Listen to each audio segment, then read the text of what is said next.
So, Kathy, we asked the professor to come on. She sent us a very long and actually very nice email saying that she feared for her safety and couldn't come on. You were brave enough to do so. Tell us, if you would, if you know the answer, what is toxic masculinity? How do you catch it? What's the cure? Well, according to the professor's article, toxic masculinity is the man's fear that he's losing his power. And because minorities and women are taking higher positions and they have more power, that white men and men in general are afraid that they're going to lose their strength and their virility, and therefore they are causing mass shootings and lashing out. Well, so it's kind of both ways. So what you have is a situation where the entire kind of fashionable culture in America attacks one group relentlessly.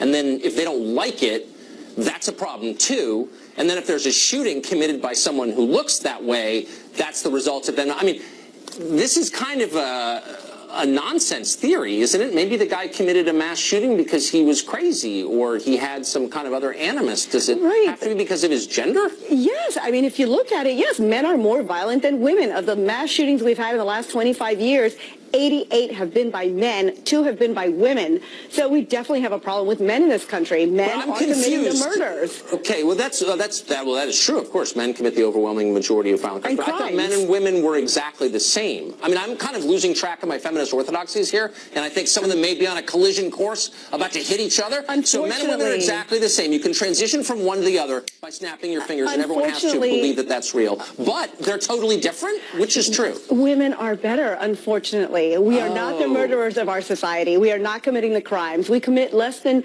20% of the crimes. So that's actually, true. Men are not as good as women. We are actually better. We're safer. But what about men who transition to it? So if a man says, if he's got a terrible case of toxic masculinity, yes, he's on his deathbed dying from toxic masculinity, right, and he says, bam, I'm a woman now. Does it cure him?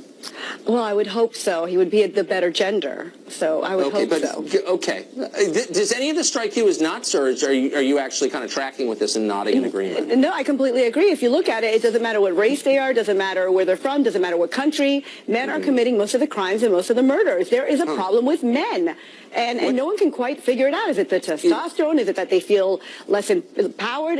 Are the minorities, are the women taking over too much, and they are afraid of this? Is there an upside to masculinity? So let's say a hostile power tries to invade the country and, burn your house and kill the livestock and carry your women off over the shoulder or whatever. That's the point when you want to have some toxic masculinity around, right? Well, actually, it's funny. I actually have 2 cadets from West Point in my studio right now watching. And I asked them in the commercial break, I hope you guys have a lot of toxic masculinity, because the whole point is to go kill people in order to protect us. That's a good use of toxic masculinity. Well, right. Her article said that not all men suffer from this. So she did say that in her article, and Ms. Clemens, the professor, said in her article, but the men that do have it are dangerous, and these are the ones committing the crimes. So, yeah, it's wonderful that we have these guys that are protecting our country, these wonderful men and women who are protecting our country, but those who have this toxic masculinity are committing crimes. These mass murders are Is there a measure? Is there some kind of swab or blood test that can tell me if my masculinity is getting to dangerous levels? No, unfortunately, I think it's too late. I think it's when the mass murders occurred. Yes. So if there's toxic masculinity, that suggests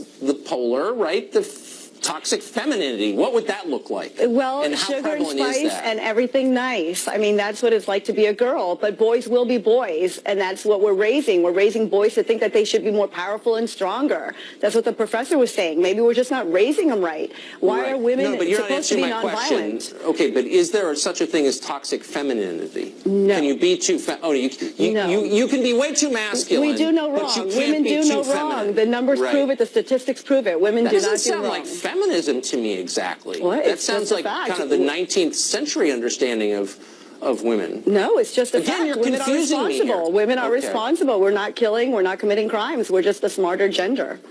Huh. Let me ask you one last question. Yeah. If men are this huge problem and they're overbearing and they're just too masculine, then why does every measure show that young women are outstripping young men in achievement? They graduate from college in much higher numbers. They get to high school too. They make a little more for their first jobs. They kill themselves less. They die less often from drug ODs.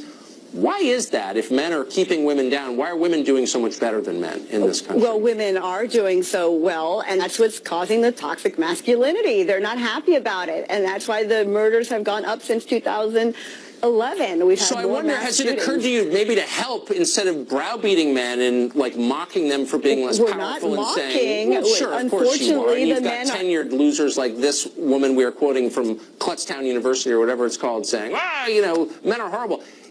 Shouldn't women be helping men to be better? I think women are, but the way they're being raised, maybe it's just too late by the time we get them. We need to raise them right. Boys can't be boys. You've confused me completely, but I'm still happy to talk to you as always. Kathy, thank you. Thanks. Up next, honoring America's veterans on Veterans Day. We'll be right back.